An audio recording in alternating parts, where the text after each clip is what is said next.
We are Flake, Roses, and Spears, and we are Supremely Black. How y'all doing this week, fellas? I live for the people. I love the people. And when I die, I'm going to die doing what I'm supposed to do. Because I died for the people. It's your big kid folk, Jay Flake, man.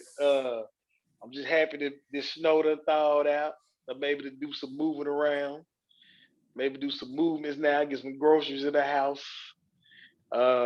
We had it bad in Nashville, but thank the Lord, my neighborhood didn't have it as bad as some others. We didn't have any power to go out. We didn't have any water pipes burst, anything like that. So yeah, we doing good. Everybody survived it. Checked on all the family down in West Tennessee. Everybody was good. So man, it just feels good to be back at the house, moving around. This weather crazy. You talk about 10 degrees one day, and then today I think the high was like 63. And then they calling for snow again in a few days. I'm like, man, this is crazy. But I'm doing good because I love the people. D-Rose. Yeah, man. This D-Rose, man. Everything been good. Was down bad last week though, man. I know people's in work predicament, so definitely prayers goes out to all of Texas and all of those family members that was impacting people that lost their lives or went through a lot of damages. But from my perspective, I've never in my life taken so many hoe baths and was scrambling for water like that. Like that was, man, ridiculous, man. I don't know what's going on with the weather.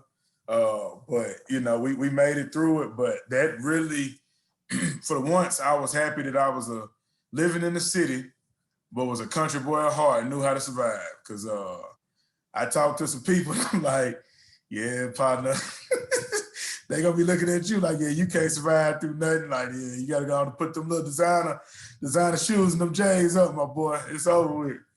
You gotta get out here and get your flashlight or two and be able to get through this darkness.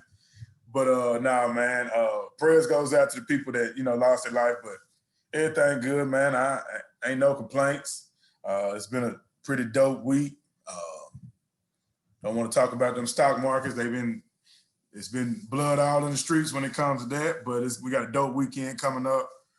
We do have our Dallas chapter coming down for our 5K assessment, so I'm pretty sure it's going to be a fun weekend. And as of Sunday, my cleanse from February will end, so get back activated a little bit, but can't complain, man. Everybody's still alive and everybody's still blessed. What about you, Spirit?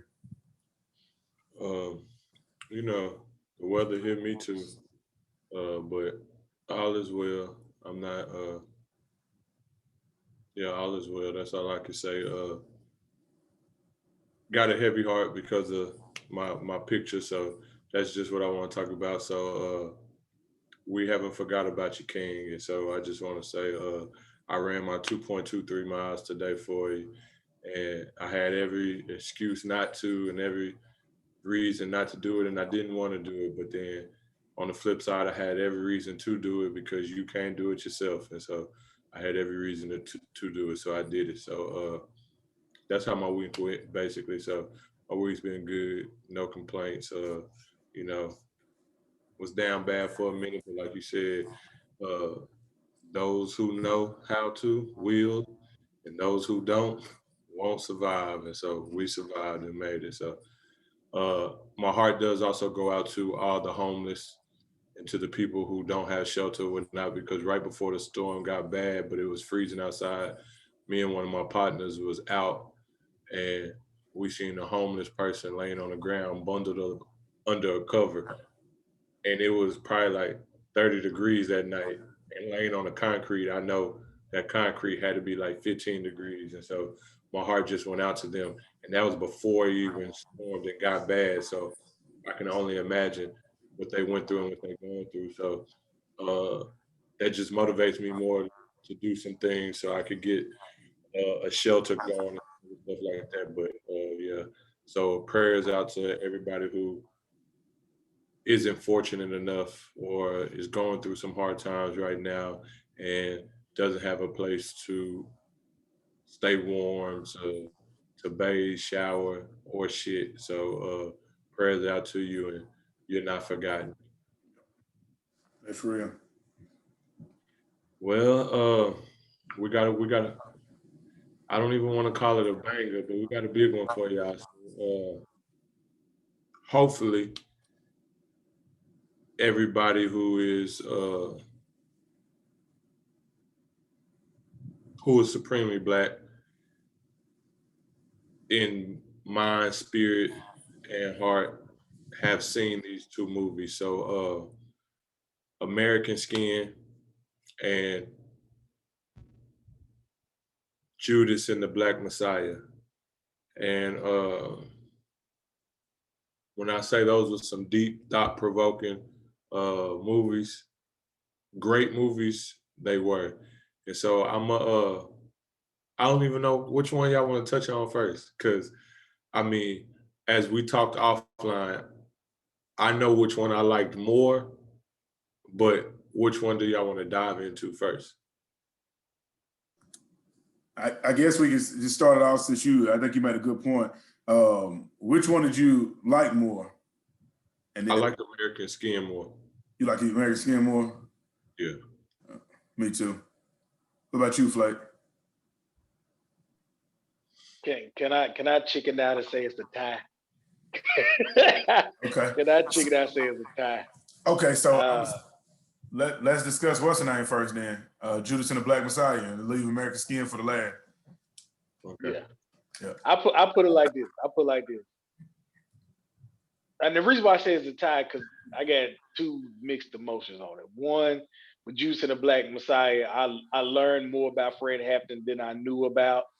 And I already knew about, how the FBI did, but it's just pretty much put it more perspective of what I thought anyway, when it comes to our other black leaders. And then we talk about the American Skin, that hit on a whole nother, there was a roller coaster of emotion. So that's why I kind of got two high emotions off both. But one was the educational emotion, the other one was more of another emotion we'll get into when we get talking about that one. Uh, but as far as Judas and the Black Messiah, man, like I said, man, I didn't know as much. I didn't know Frank Hampton was that young. I'm not even gonna lie to you. I had no clue that man was 21 years old. I had no clue at all. I thought he was older than that just by looking at pictures. I guess it just never came to my mind to ever do research to figure out how old he was. He was a man well above his days. He was the future. His mind was way more than his mind was already there. I think that what they say is that when you 23 or 25 and when your brain actually get 25. into full development, 25 when your brain, Fred Hampton seemed like his was already there. At 21, it seemed like it was full development. He was 100% focused. He wasn't about no foolishness. I mean, he had little stuff. I mean, they did here and there, but it was mainly, like I started this podcast, it was mainly for the people because he loved the people and he was all about his people. Even with a child on the way, it still was like, well, if I gotta go and never see my child, it's for my child to see a better day and for everybody else in his community to see a better day. I just started off with that. Yeah, Judas and the Black Messiah was dope. I found myself after I watched it last night, just reading up on him, and it seems that he had always had that gift of just being more advanced, because at 10 years old, they said he was cooking breakfast for the entire neighborhood and things like that. So he just always had a mindset of it. And I know I can't, it was such a, great story that you can't really just say certain things besides, okay, it was great, besides getting to the topic. I know the discussion that we'll get into, but it was dope. And to your point, I didn't know he was that young. I think it was really just their style made them look more older, just based off of how they look compared to how we groom ourselves now. It just looks different. So I think that's why I associated with him being older. But with the pork chops and the in the afros. That's a little different. You know, we ain't seeing that nowadays. So, but it was dope. So I think it's gonna be a great discussion, though. What were some of your thoughts on the Spirit? Just to repeat, I didn't realize he was that young. So when the subtitles or whatever you call those came up and told a little bit more about him and his story, that's when I realized that he was the young age of 21. And to think of how old ass J. Edgar Hoover is worried about a 21-year-old is just mind blowing. And then also to see how they nitpicked him out of a group of, because again, he was profound and powerful, but he wasn't the only one doing anything. And they had other, people of the party, of the Black Panther Party that was doing things in different cities and states. And so just to know that they nitpicked and wanted to crucify the man just to set an example, to try to put fear into the rest of the people and the rest of the party and everything, that was just astounding to me. One thing I would say about it is that if you know me, like if you really know me, I realize that without doing much research, like I know about the Black Panthers or whatever, but I never done no full hard research on them, never done no full hard research on any of the founders or the main people in the party of Black Panthers. So that would be, uh, Huey P. Newton, Bobby Seale, Eldridge Cleaver, even Angela Davis, Elaine Brown, and then Fred Hampton. I've never researched them or knew much about them. I knew who they were and what they kind of stood on to a certain extent, but I never knew much about them. But to realize that their ideology in certain aspects of my ideology align in a lot of ways, that was just kind of refreshing, but then also kind of, I don't want to say heartbreaking, but saddening, because it just seems like back in the 60s, 70s, 50s and stuff, there were so many people who were down for the cause and, like Flake said, for the people and love their people.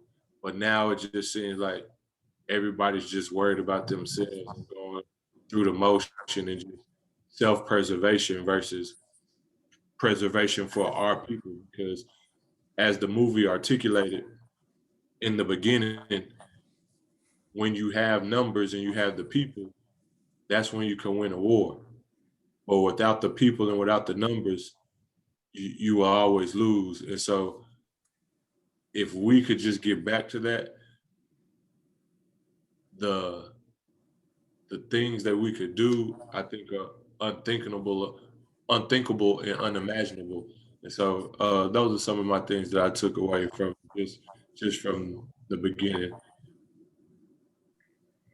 And I say this with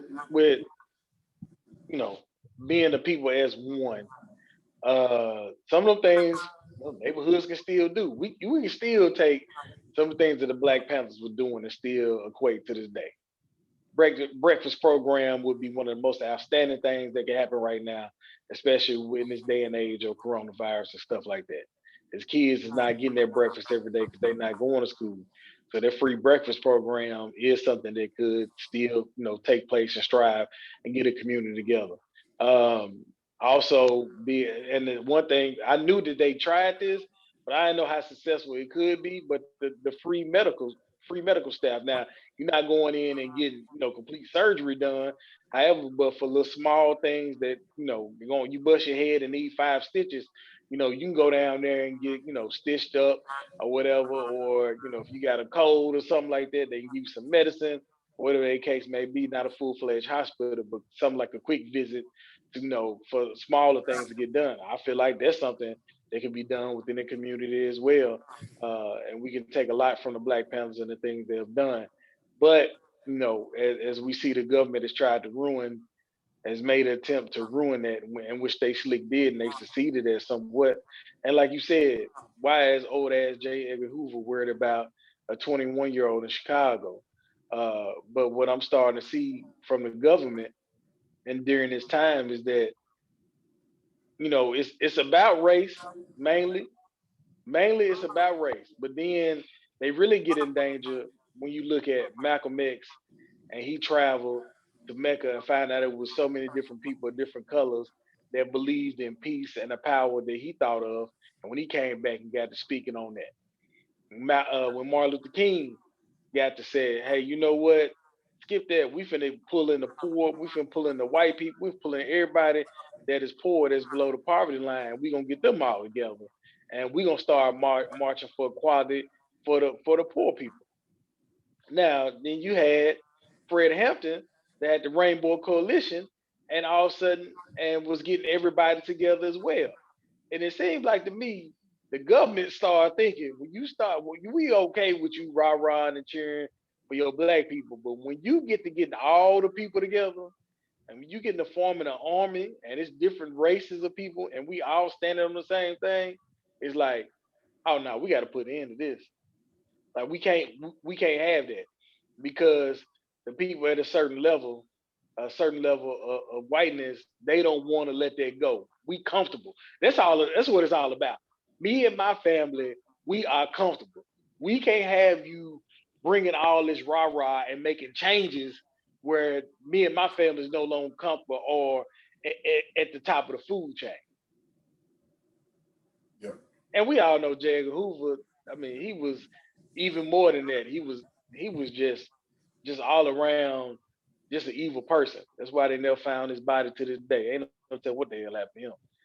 But I'm pretty sure when you run around with that evil like that, it's a lot that's gonna come back on Yeah. Yeah, I think with Fred Hampton being so young, I really, I really want to go back and just really study even more the Black Panther Party and why they target them. But what I kind of got from it from the movie is that usually the youngest person is the easiest one to sway. But with him being a leader that young and had been doing it, since his teens, I think that's what Hoover's seen is like if he's a birth of a new generation of people that's moving with that unity, we're in trouble. And so we got to move and move quick because he is powerful at this young age, and that he's going to inspire people younger than him to do the same thing he's doing. So if he bursts an entire new nation of people that move with that sense of urgency, but with also that amount of wit and intelligence, there's no way that, we would even be able to discuss this movie the same way if they wouldn't have stopped him. That's where it gets, disheartening that, because you just wonder if it wasn't so much of a plot to stop people from really doing the right thing, because he didn't have any hate towards anything besides, he called the police pigs, and he didn't agree with, their lack of care for anybody's life that wasn't pretty much white, right?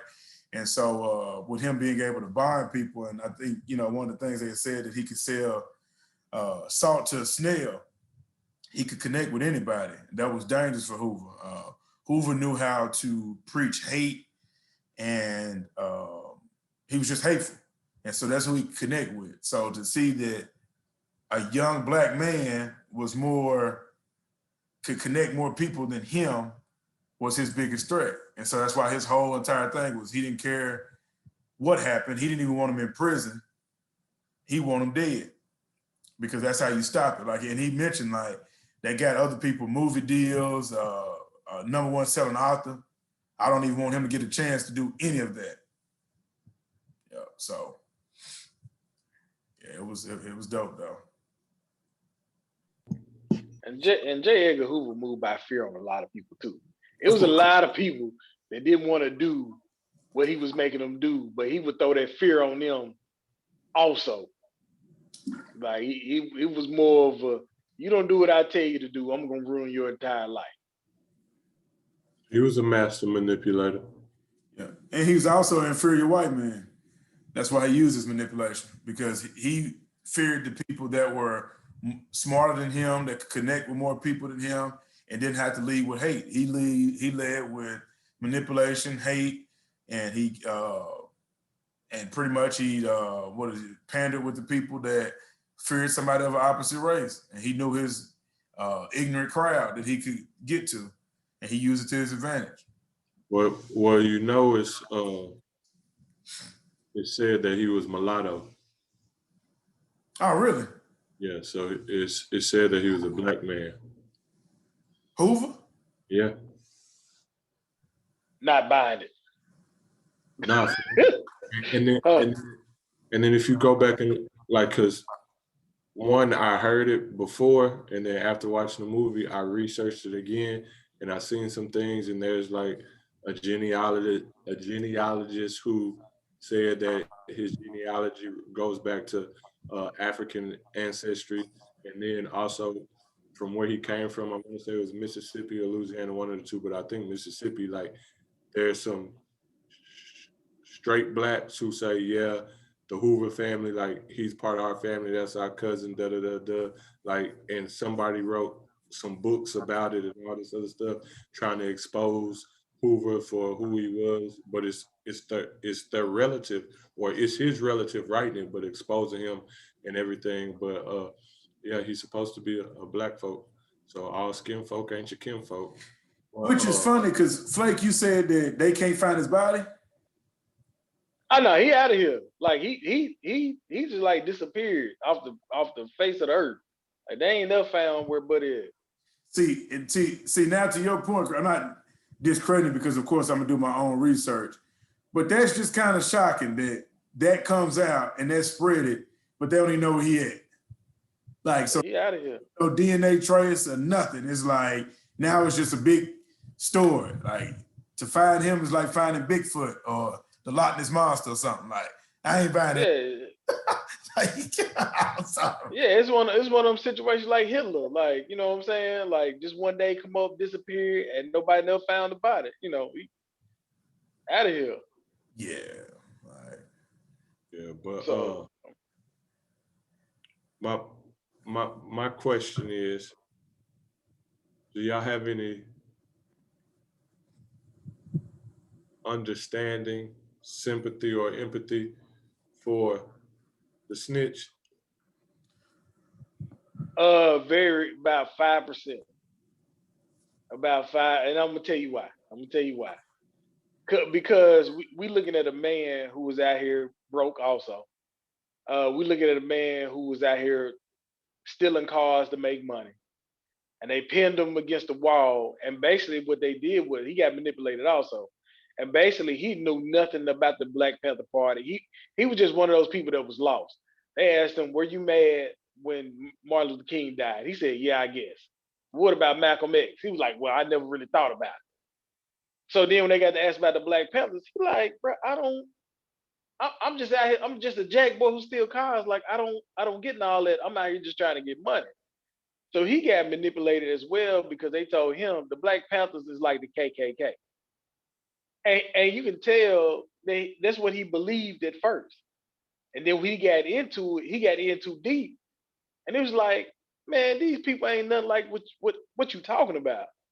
Like that, they ain't nothing. Now, and that's where I give the 5%. Now, after that, he a whole fuck nigga after that.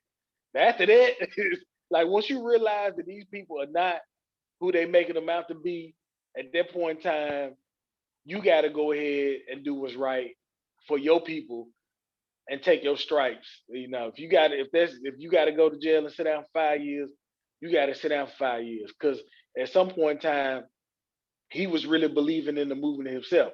He was deep into the movement. I remember one scene they was showing where they was doing a rally and they was doing a chant. You can tell by the look on his face. He really was into that chant and he really believed it. And the police officer, the FBI agent knew that he was getting in too deep and showed up and kind of like killed his spirit. Like, no, don't get too deep into this. But in his mind, he was thinking it was all about Fred Hampton going to jail. And then when he found out that they wanted to kill him, he was just like, this ain't what I signed up for. Now, that's why I say he got to just take his L and go sit down 5 years. Because at that point in time, you know, if you want to snitch for financial, if you want to snitch for a little bit of gain to keep your butt out of jail, that's a whole nother story. You know, but this man got to the point where he snitched to let another man die. At some point in time, you just gotta, and like I said, only reason why I give him 5% because he got manipulated. That's it. Because he didn't know what he was getting.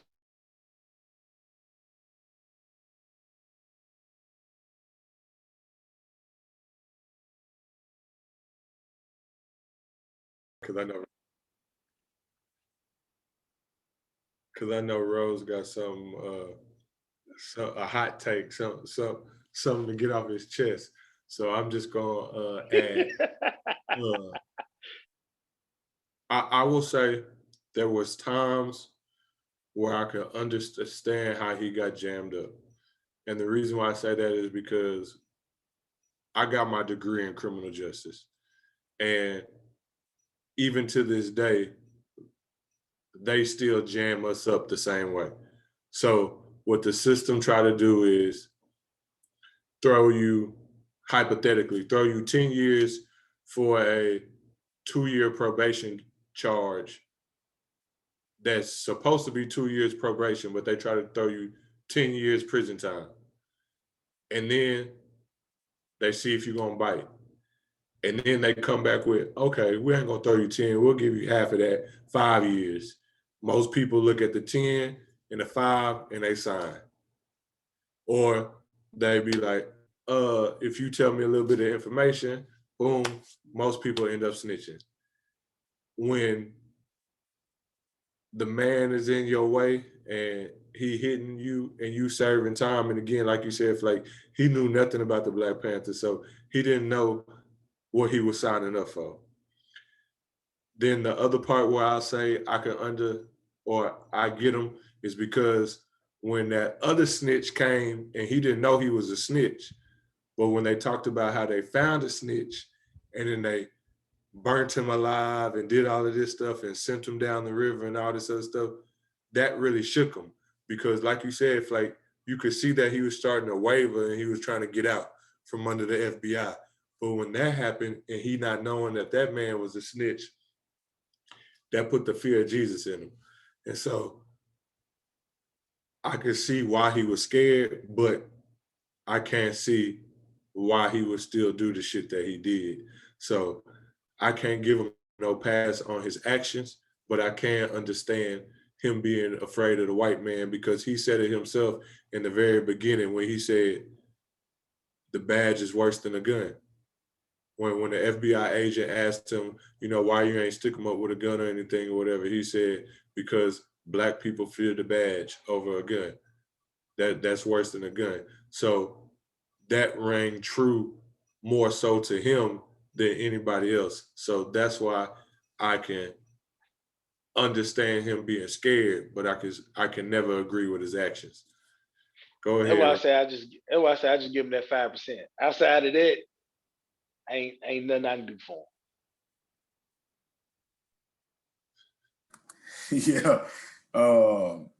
Yeah, not for me. I disagree completely with the 5%. Understanding why he was scared into that, bro. I'm gonna tell you something, dog. Once you get out there and say you're a criminal and you identify yourself as such, whatever them folks offer you, that's what you're going with. So how I look at it is if you do the crime, you do the time, dog. Ain't no way you copping no plea. That's you going out for yourself, but there's no way you working with them folks in any way just because you fear the badge. Like, you knew for a fact when you were stealing cars, you could have died in them pool halls and the white folk could have never got you in the room to interrogate you, to get you to snitch and tear down one of the most powerful movements that we never really got to see because you were scared. If you were scared, you shouldn't have been breaking in cars and picking dangerous neighborhoods to go in there and flash a badge because, you know, I know it was a movie, but you could have got what you was looking for early in life before they could have gave you 20 or 25 years. So I didn't agree with it at all.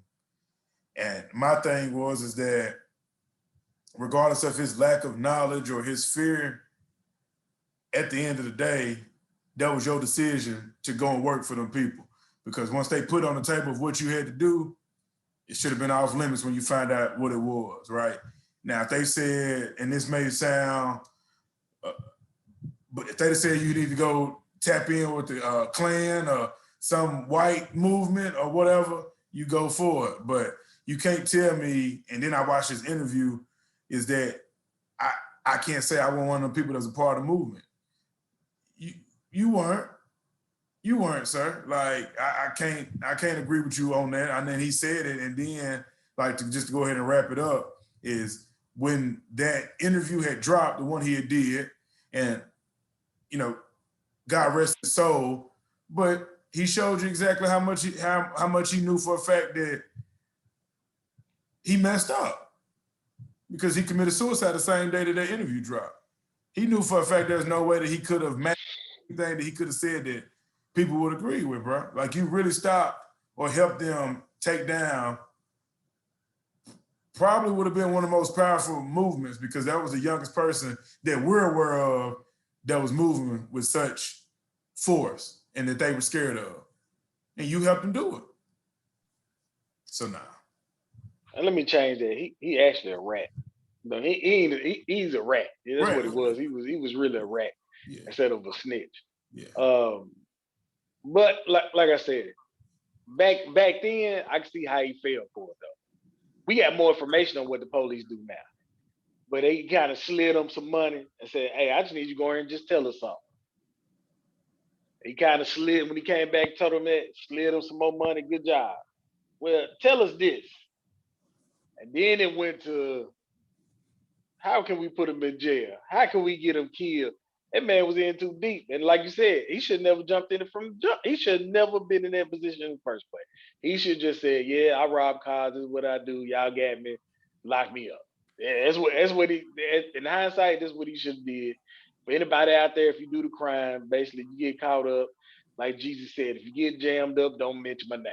Just go ahead and take your lumps and keep it moving. The part that did get me upset and frustrate me is when he did say, yeah, I was part of the movement. After Fred Hampton passed away, he kept on working with the Black Panthers. I think that was all out of guilt at that point in time. I think it was just all out of guilt of what he done. And that frustrated me as well. It's like, nah, I rather him deal what he did, and then he moved to Canada and never was seen again. I'd rather that happen. And then you still sit there in front of these people's face, out here feeding these kids, this, that, and the other as a whole rat. Yeah. I mean, so yeah, he did. I was about to say, yeah, he did the right thing when that interview dropped. He did what he was supposed to do. I mean, he couldn't live with himself no more. He just could. He just. It's kind of like, you know, when somebody kills somebody and about 2 months later they turn themselves in because they've been eating them alive. That's basically what happened to him. That's basically what happened to him. Yeah, he was a whole fuck nigga out here. Man, I ain't got nothing else. I ain't got nothing else for him after that. No, I don't want to say he couldn't live with himself. I'll say because he lived with himself for a whole 20-some years after the fact. Right. So I'm gonna say when the interview happened and then he watched it, he was either that naive and oblivious to the ramifications he had on history, and then once he seen the whole interview, he realized how he fucked up history, or he was that prideful and egotistical that he was lying on the interview, and then once he seen the interview, he had a come to Jesus moment and a heart to heart with himself, and he said, I can't live with myself no more there. But he lived with himself for a whole 20-something years after the fact, so he was okay. But it's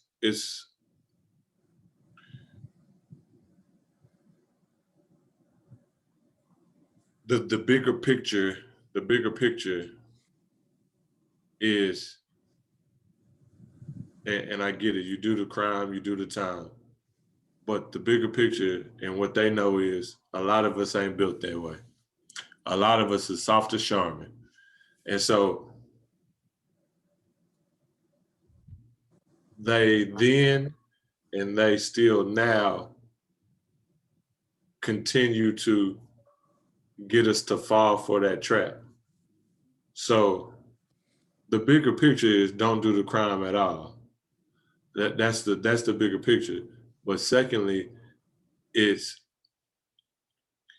be for your people, love your people, and serve your people. And if it's not doing that, don't mess with it. Don't mess with it. Because we as a people need to get back to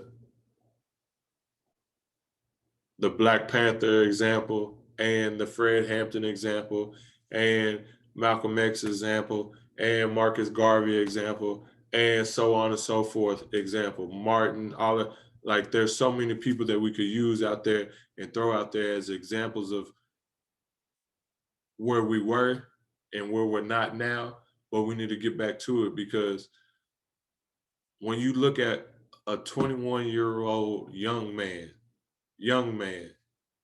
doing all that he did in that short of a span,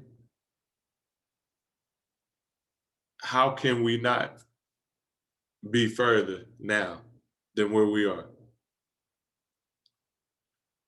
How can we not?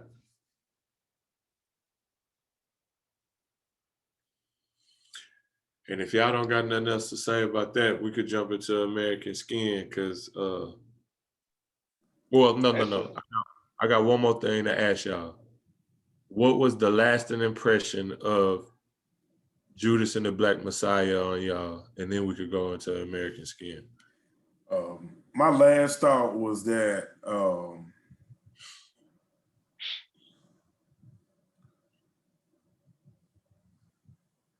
I hope that movie inspired someone that's extremely young and they haven't really lived. I hope it really impacted somebody that was extremely young and turned on that light bulb to see that, of what it was like to see somebody that was within their teens still have an eye and a heart for their community. And hopefully that changes their thoughts on how America tries to paint things and try to make, selling the imagery of, entertainment or rap music. I really hope that inspires a kid to realize that, hey, I want to be the next Fred Hampton. And we get more of those within the community to really push us forward, because that would really be a huge, that would be huge. That I really feel like that would really be huge for our communities, because we need more of those, not just for our age. I think we've pretty much not set in our ways, but we've experienced enough to know of what it would take. But really having some young men that would move with that type of intelligence would be great. So I really hope that really grabs some young Black men within their communities and make them want to, move in that same light. One of my last thoughts on it was basically this: if we all on the same page and we all move as a people, no matter what side of the tracks you come from, no matter what set you claim, no matter which way you turn your hat, no matter what colors you wear, no matter what your lit say, we can all become one group and still be able to overcome and provide for our people and do what we're supposed to do. Because that group, I think they call it the Green Hats. I can't remember their name.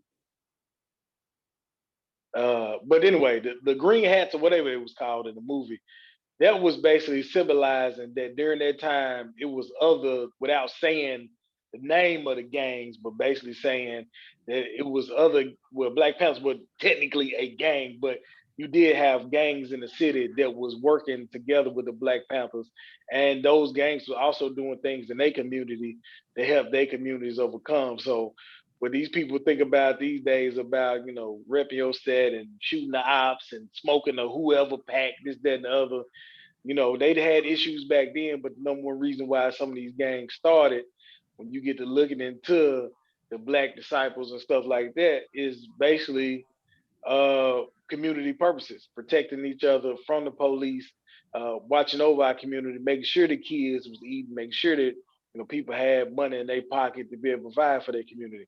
Now they put it in this movie, they put it all in one umbrella as the green hats or whatever they was called. But you keep disrespecting the crowns. The Crowns, my bad. I couldn't remember their name, but it's a fictional group. The Crowns is a fictional group. Yeah, that was really, it was some references to like the Moes, BDs, and GDs and Vice Lords, but the way they put it together, you couldn't really, you just have to know type thing. Like, you had to know to know. Yeah, you got to know to know. Yeah. I mean, I said young blood. Yeah. You was, I mean, it's just one of them things. You know. Yeah, it was certain stuff like you hear stuff in the background. Like I heard them say something about, Black Disciple, but it was like in the distance where somebody was like walking off. Like they said little stuff to let you know. But my point is, as far as the crowns go, they put it in all as one, showing that, hey, we can't put a story on every group, but this is what was going on during those times with those different organizations. I ain't gonna call them gangs, different organizations at that time. And they was also making moves and covering for their side of town also. The lasting impression it left on me is similar to what you said, Flake. And it goes back to, the sword is mightier than the knife, the gun is mightier than the sword. But where there's unity in numbers, there's power that can't be matched. And so if we unite and if we use our mind, there are things that we could accomplish that we never would have imagined happening in our day and time. And so it just comes back to unity, solidarity, and actually doing the work as well, because you got to do the work. And that's one thing that they did. You got to do the work. And so putting others before oneself is something that also stood out and was a lasting impression of me. So I'll just leave it at that. That's what it left me with. Now we're gonna transition into American Skin. Now, American Skin, for all of our listeners, if you don't know, is Nate Parker's new movie where his son was murdered by a police officer on a non-routine traffic stop. Basically, DWB, driving while black. And so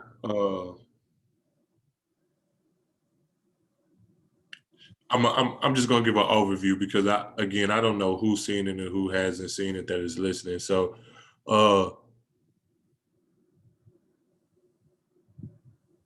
Link is the character's name. So that's Nate Parker. His character's name is Link. Him and his son was driving from his son's friend's house in a nice little predominantly white neighborhood that his son attends school in because Link works there as a janitor. And that's the only way that he could get his son into that school because he wants to provide a better lifestyle for his child. And cops seen him, pulled him over because they seen two black people in a car late at night in a predominantly white neighborhood. Link is cooperating. His son has his phone out recording. They tell him to get out. The cop tells Link's son to put the phone up. In the midst of him recording, the cop shoots him. Years pass by. Some young kids come to do a documentary and ask Link about how he's doing and how he's handling, the death of his son. Link agrees to do the documentary. Unbeknown to the kids, he has ulterior motives, and he kidnaps the police chief and takes over the precinct and holds the officer who killed his son on trial. The jurors are clerks and assistants and people who are held in the jail. I'm not gonna call them prisoners because they was in a precinct, so they was in jail. So they could have been going to prison on the way to transport, or they could have just been in jail for a traffic violation or whatever the case may be. But they was in jail. So those are the cops' jurors. There's great dialogue in the conversation of blue lives versus black and brown people. And so after they go on trial, he is found guilty. Link puts a gun to his head, doesn't kill him because the gun is empty. He just wanted the officers to feel how he felt and how he continues to feel that his son is now not on this earth, and how it feels to be a black man every day fearing for your life from the people who's supposed to protect you. The cop realizes the error of his ways, apologizes, says he wants to walk Link out because the SWAT is out, because it was basically a hostage situation. So during the whole, mock court scene and, deliberation and everything and trial, they had the SWAT team outside, they had a negotiator and all this other stuff. So, movie, Hollywood. But the point is the cop apologizes, says, I'm gonna walk out in front of you and protect you because I want them to know that, they shouldn't harm you. As soon as Link walks out, they murder him, of course. Now that's the overview. Now, fellas, where do y'all want to jump in at and start? That wasn't no overview. You told the whole movie. you told the whole movie. There was no overview. but my initial feeling, I ain't gonna lie. I'm gonna be up front. We gonna say it right now. I cried. I shed tears. I cried during this movie. However, I don't think he had other motives at first. I think once he got to thinking about it and was like, I can't do shit about it. That's when it clicked in, as in, I'm about to do something.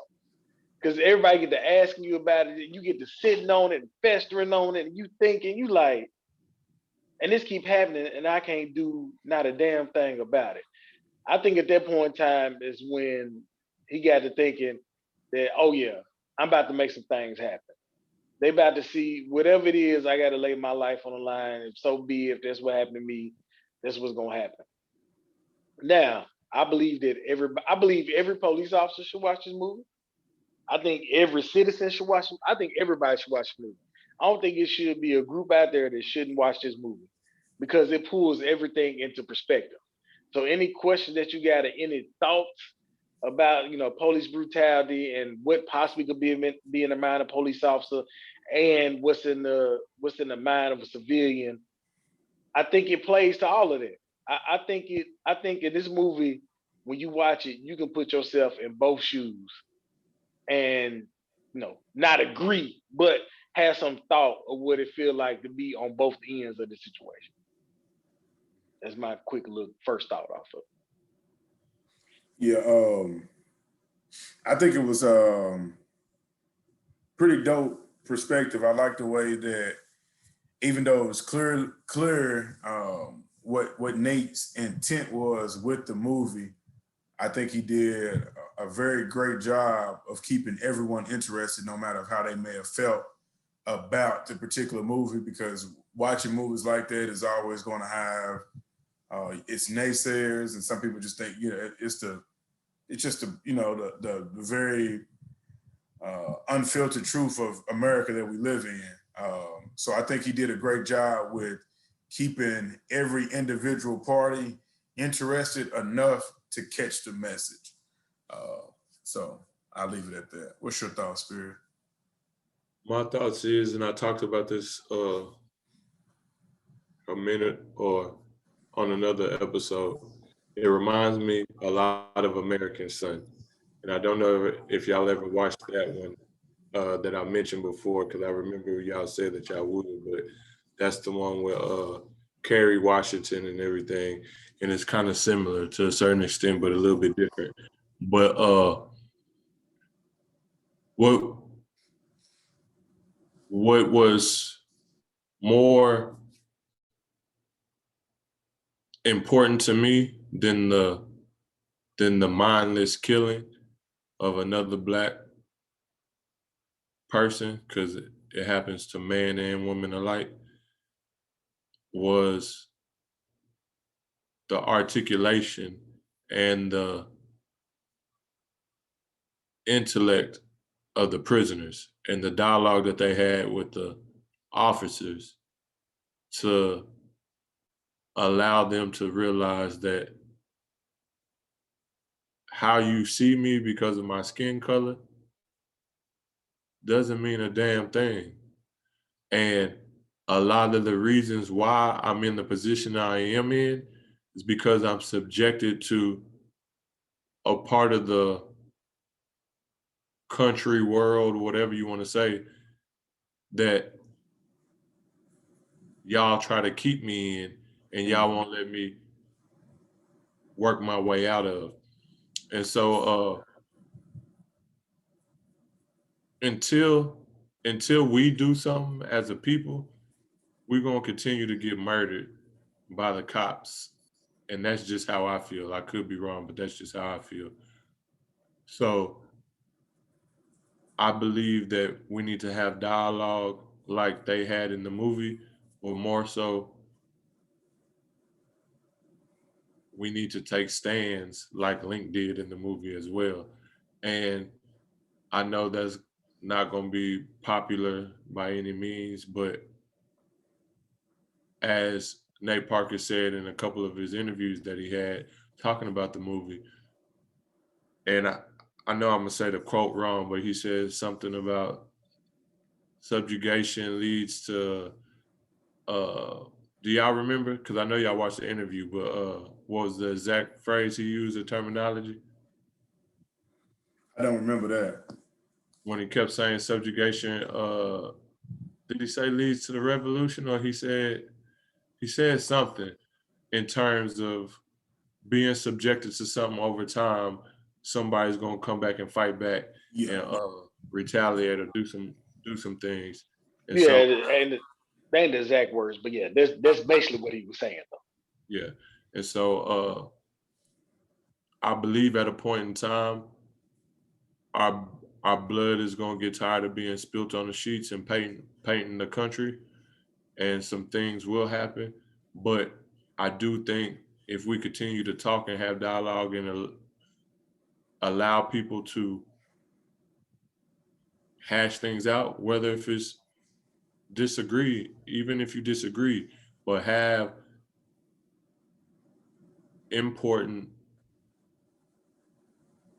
dialogue, then things can begin to try to be fixed.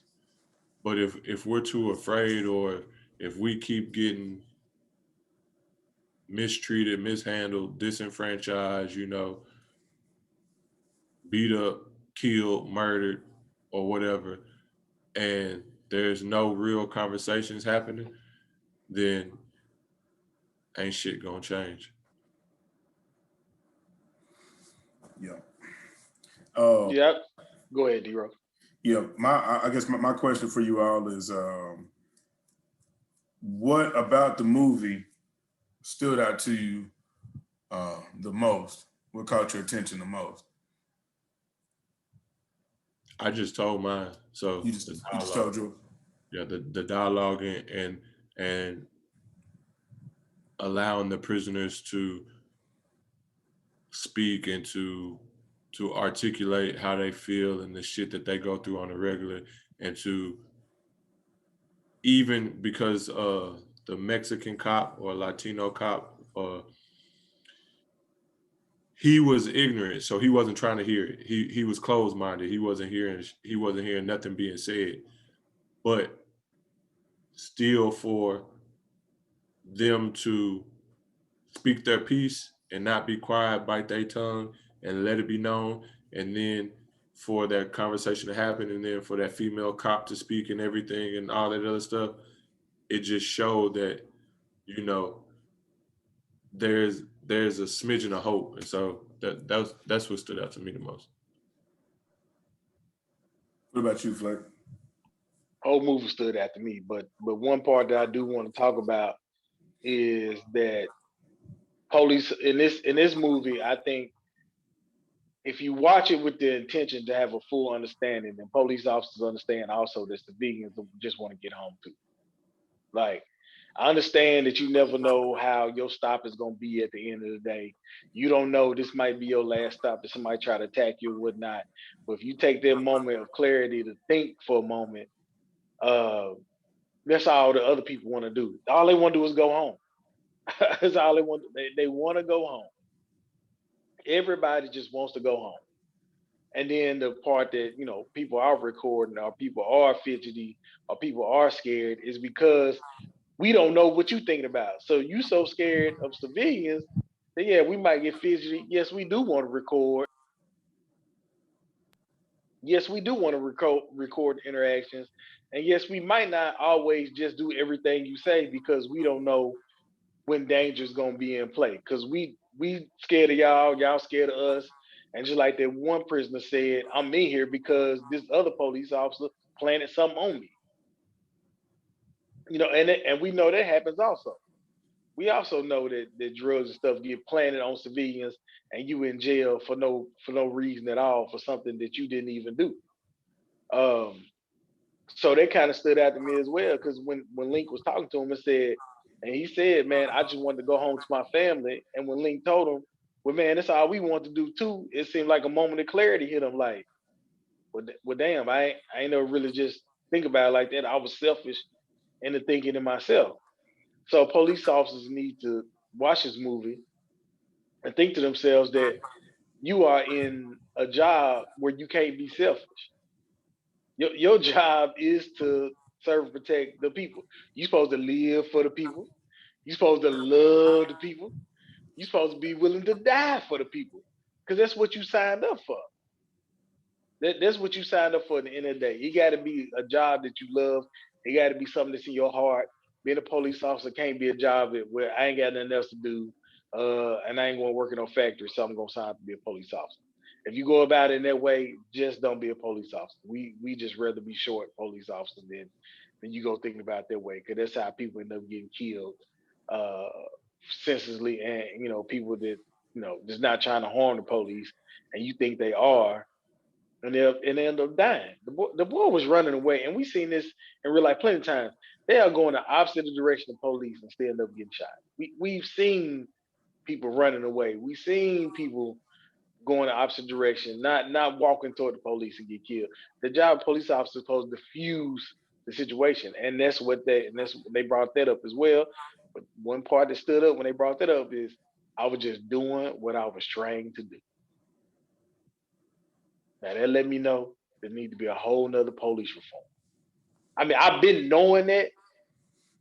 However, I got a feeling that if you go to one of these police stations, that is part of the training. And that's how they think about Yeah, yeah. For me, I think it was a dope movie, honestly, man. Like it was just so many things. I like the how he, like, his name in the movie was Lincoln Jefferson. And I think that just ties to the country so much because those are, it comes from names that people that the country just rants and raves about, as president. So I think that just kind of jumped out and kind of caught my attention. But Kayani himself, with him, what really stood out is that if he wasn't in an environment around white people that really, one, studied the law and felt protected by the law and knowing their rights, the confidence that they do have to confront the police, that would have been it could have been a completely different outcome, because how it was is that you can see the difference of that, the privilege that those kids are brought up with And with him going to school with them, he had that same belief, not being aware of his skin. And it says a lot, is because we should all feel that confident in regards to knowing our laws. But with you being in black skin, that just really shocked him. It changes the outcome of how it would be for us. And it was crazy because you could see him as a father realizing that now I am cowering my son down by letting him know that, yeah, you are surrounded by people that know the law, and yes, we do know it, but this doesn't happen for you. And just to look on that child's face to realize, and when he had said it, so you mean to tell me everything you've told me pretty much doesn't matter? And for him as a father, having to tell him that, I think that was just really eye-opening. But he would have never even had that confidence if he wasn't around people that didn't understand their privilege, and which led to him ultimately losing his life by being surrounded by people that don't even realize it, that they have a privilege by being a different skin color. So that's what really stood out to me, is that the play on the names that he did with them having his name is Lincoln Jefferson, but also seeing how we, I guess, almost force ourselves to be timid just because we think of what the outcome could be, and how they aren't aware that they have a privilege and they think that everybody should be able to challenge the law the same way that they do, until it is a cop killing and it happens to deal with different races. And then, it's either Blue Lives Matter or, Black Lives Matter. And that's when people lose the understanding, because that's when it starts to get, it gets lost, because then the only thing you can really look at is the race. But in reality, is one side doesn't understand their privilege.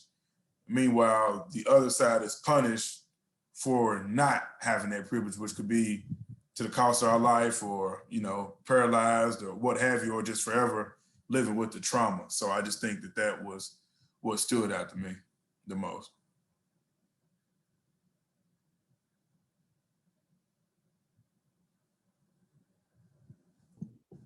Yeah. Flake, you got a question? Nah, go ahead. So, if put in this position, do you see yourself reacting in the same manner? Or do you see yourself doing more so of what we do now in society? It is what it is. I'm usually, I guess most people probably say I would be politically correct. But now, like I've always told, we've talked about this off camera, me and Flake have talked about it. I don't want no peaceful rally. I don't want no justice, no peace. I want y'all to do it exactly how I would do it. If I knock on wood, I don't even want to speak that into existence and put that into the universe. But don't do no peaceful rally for me. I need you to get it exactly how they get it. And if you really know me, really love me, that's the only way you're going to move. A lot of people may say it's ignorant, or D-Rose, I've never heard you say that. I'm stepping completely out of that. Don't go for it. Ride. Like, if people like the token, or love the phrase of what Nipsey said, if I go, y'all better ride, I really mean that. He really meant that. So you'll be letting me go in vain if I'm ever taken, and all y'all do is get a GoFundMe going, take a civil lawsuit, or cry in the streets about no justice, no peace. Ride. Set it off. I couldn't do it. I just couldn't. I hate even getting pulled. Flake know that since I was 15 to 16 when I almost went to jail in Nashville.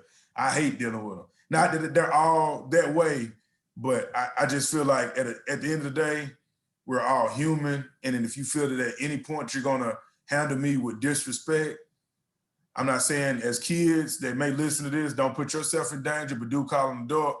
But as adult, as black men, nah, I'm not going for that, bro. Nah. I completely understand what Lincoln would do. And I feel like that's how we should ride. That's what we should direct our energy to. But I'm not going for no peace treaty and no marching.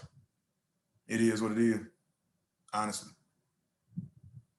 E-Roll Shiesty, get it Yeah, back in hey, blood. man. Hey, for real. Hey, seriously. Yeah.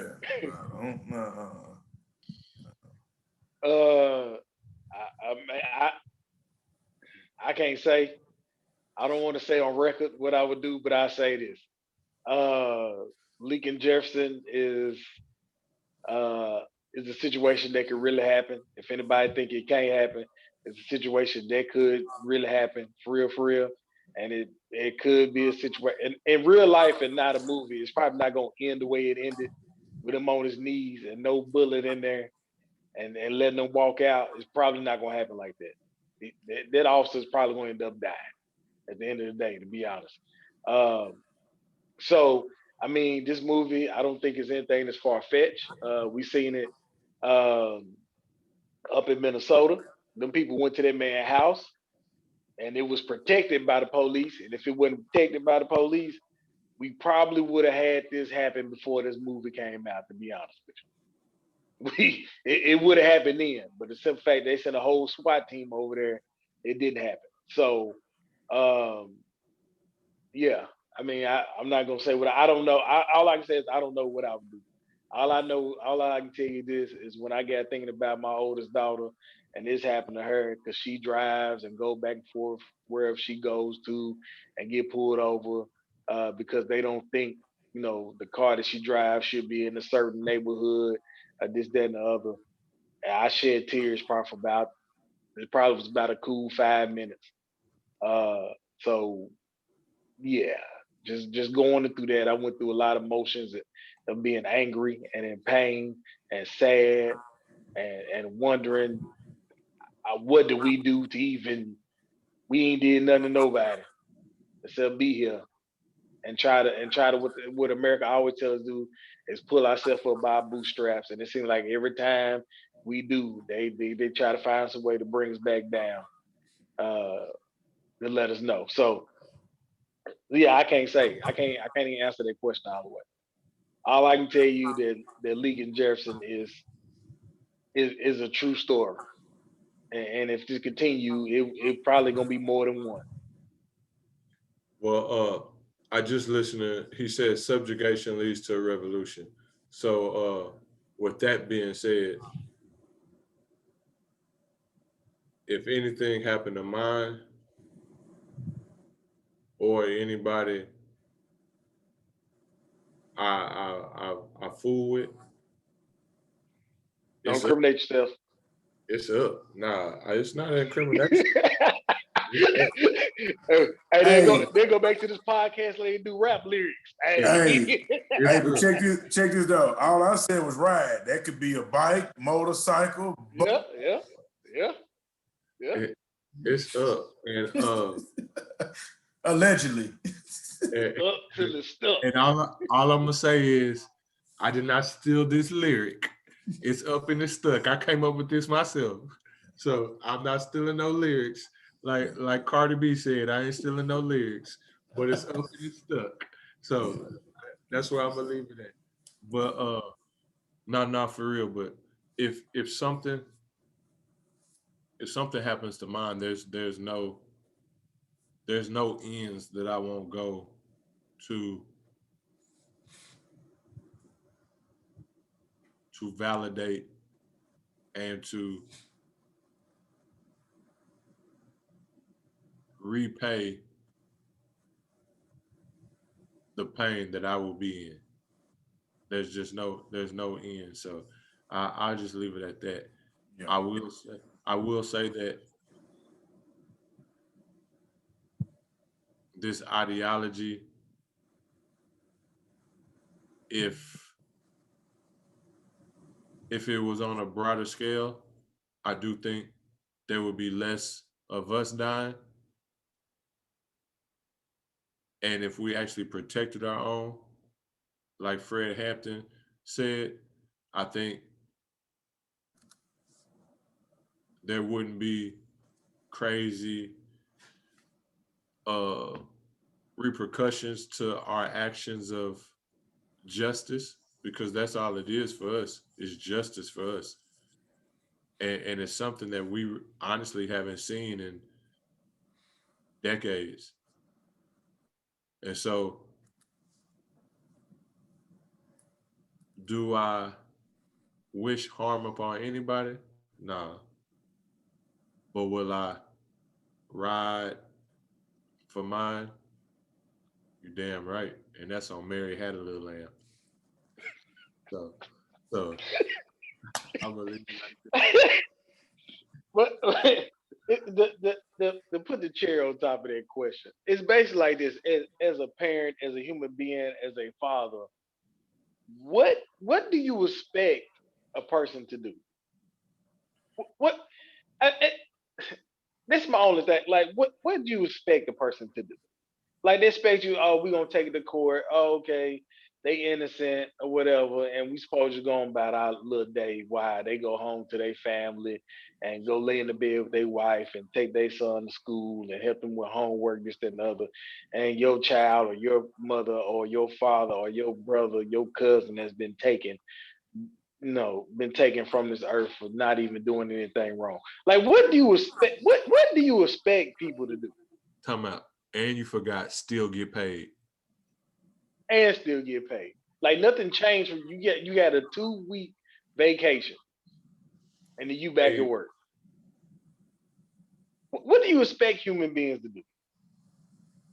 Just like it was one statement made in there, like, when things happen, when white people don't get their way, they react with violence. And that's what they've been doing. Is what this whole country. What they try to make it seem like it was a peaceful takeover of this country. No, it was strictly on violence for people to get their independence from British rule. It was violence. It wasn't nothing. Everything about this country, the way it is now, has been strictly on violence. Taking over land from the indigenous people, violence. Civil War, the end of slavery, violence. Like, everything has been around violence, all the way down to miscounting of votes, violence. But they expect you to go home and just let bygones be bygones and shake hands with the police and let that go. Oh, and also something else I want to point out that I believe that happens also that they did in this movie, where they had the police chief come to the mother house. And I can't remember I can't remember his Amari Harbrick's name in the movie, but I'm gonna call him Ghost because that's how I know him. And Ghost said, see, that's what they do. They go to the mother, have the mother get on TV and say that, because they feel like if the mother can't forgive, everybody should be able to forgive. And boy, that's slick. And that's some slick shit right there. Mm-hmm. I never thought about it like that until he said it. Yeah. That's real slick. Yeah. And just on that point, it's because you seen like Aubrey, mother, Trayvon, mother first. Like, you see that first. And it was the argument. It's like, well, the daddy ain't present. I said, no. You're not going to really find a real stand-up father that's in his son's life that is going to stand on national TV and say, don't do X, Y, and Z. You just don't do that. I mean, not saying it can't happen, but they know what they're doing when they pick the mother to lead the charge. It's very, very strategic. Very strategic. And it seemed like it was forced. It was like, the cameras will be here at 2:00. Y'all be ready. Yep. Put on the show for us. Calm everybody down. Now that's some shit that I ain't doing. I said I'm not letting my wife get on. I'm not doing it. She not doing it. My mama ain't doing it. Ain't no put that camera in front of me like Deion Sanders by the stuff being stolen. I'm be just like Deion on that TV hot. Put that camera in front of me. Want to? I burn this motherfucker to the ground for all I care. That show was gonna come out my mouth. Now, see, I'll go on camera because I'll say just that shit. Set this bitch on fire. Set this bitch on fire. Telling you. But one thing that also was a lasting impression on this movie, the way that his people supported him and was down for the cause. Mm-hmm. His uncle got shot and said, no, I'm gonna stay here and ride with you. No, I'm not trying to go nowhere. I didn't live my life. Now it's time for you to do yours. Excuse me. Yeah. Right. Look at him. I see you in your pink and Oh green. shoot, boy, I ain't. My bad. I gotta move over to a charge. Kamala Harris jacket having ass.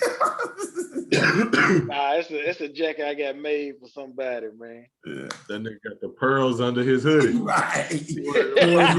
Pearls and Chuck's head ass. Yeah. Yeah. But yeah, man.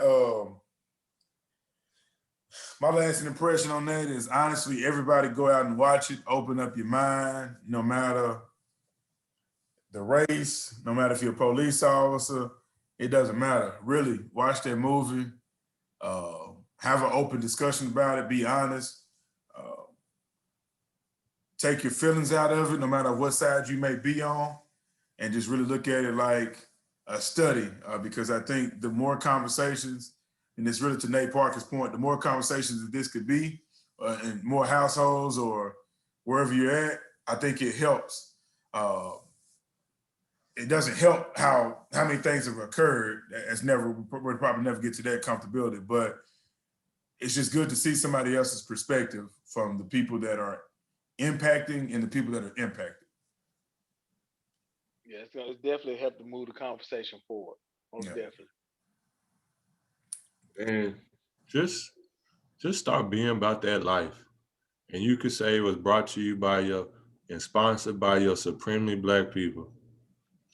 Because honestly, the only way we're going to get changed is we make it for ourselves. Yep. Facts. That's true. And being about that life can be mental life. It ain't got to be physical warfare all the time. It could be a mental warfare. Yep. So just make sure that you doing something. Just make sure you doing something for your people because you love your people.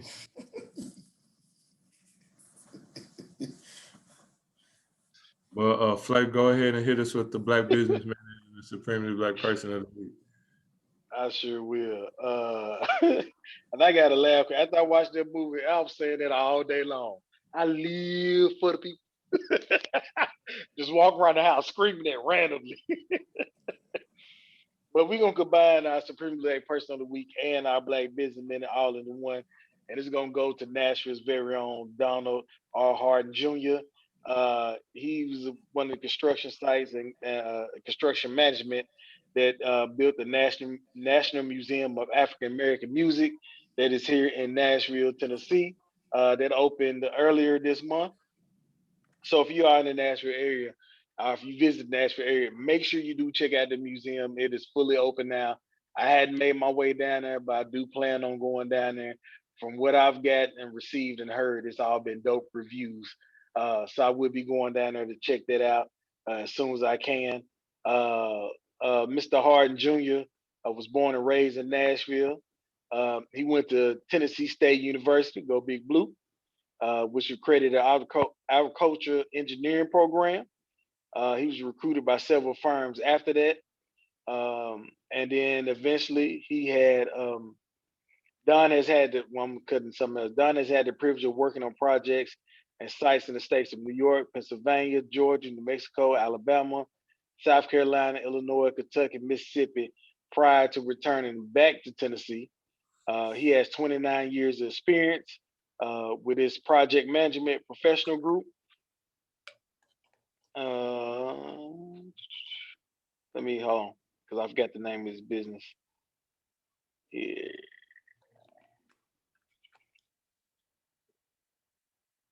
Hold on. Also, while I'm looking for that, he's been married for 29 years. So, Black men don't cheat. Go Black man. He has been a volunteer in numerous organizations over the years. He has served on the Green Hills Nashville YMCA Board and Commission of the Metro Arts Commission. Also board director for the YBL programs. Also the Nashville Classical Charter School and a board member for Procurement Standards Board as appointed by Mayor Megan Berry, one of the best mayors in the world. He is also a member of Omega Psi Phi Fraternity Incorporated as well. So, shout out to Don. No, I was being funny. Oh. So shout out to Donald R. Harden Jr.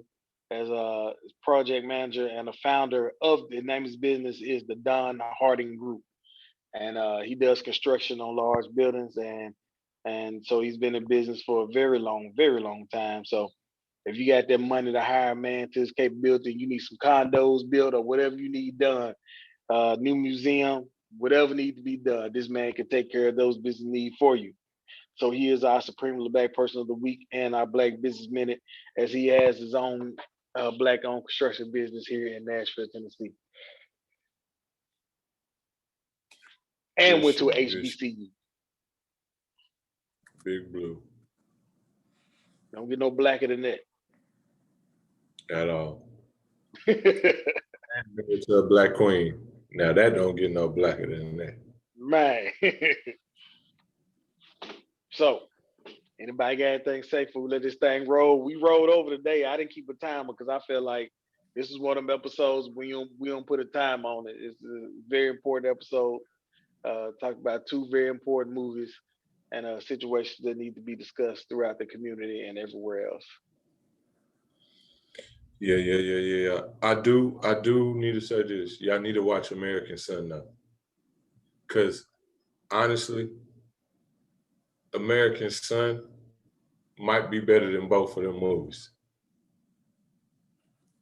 And both of them movies are great movies.